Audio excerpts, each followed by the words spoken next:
وسهلا ومرحبا بكم إلى قناة معلم حذار. Assalamualaikum dan hai semua, bersama saya Cikgu Wani dalam slot resensi buku di saluran YouTube Muallim Hazar.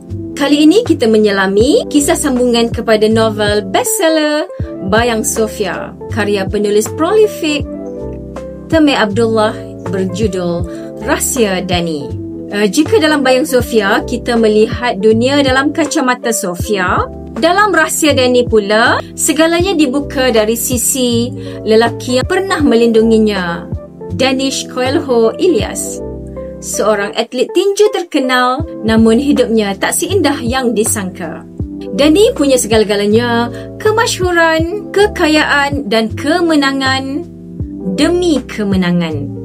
Namun, di sebalik sorakan penonton dan sinar lampu kamera, ada rahsia gelap yang tersembunyi.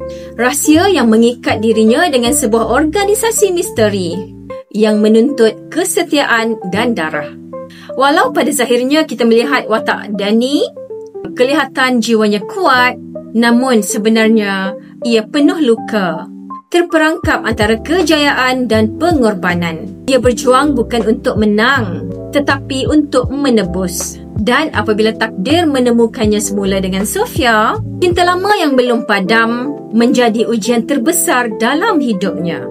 Sofia, kalau ada peluru menuju ke awak, I'll make myself as your shield.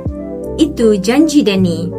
Janji yang kini benar-benar menuntut nyawa dan kepercayaannya.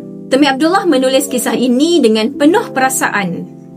Ia bukan sekadar tentang cinta, tetapi tentang keberanian untuk menanggung akibat masa silam. Tentang seorang lelaki yang memilih untuk menyelamatkan orang lain, walaupun dirinya sendiri sedang musnah perlahan-lahan. Setiap helaian Rahsia Dani membuatkan kita tertanya-tanya, siapakah sebenarnya pahlawan sejati? Adakah yang menang di atas gelanggang atau yang kalah demi menyelamatkan insan yang tersayang? Novel ini penuh dengan konflik jiwa, pengorbanan dan makna sebenar kasih sayang.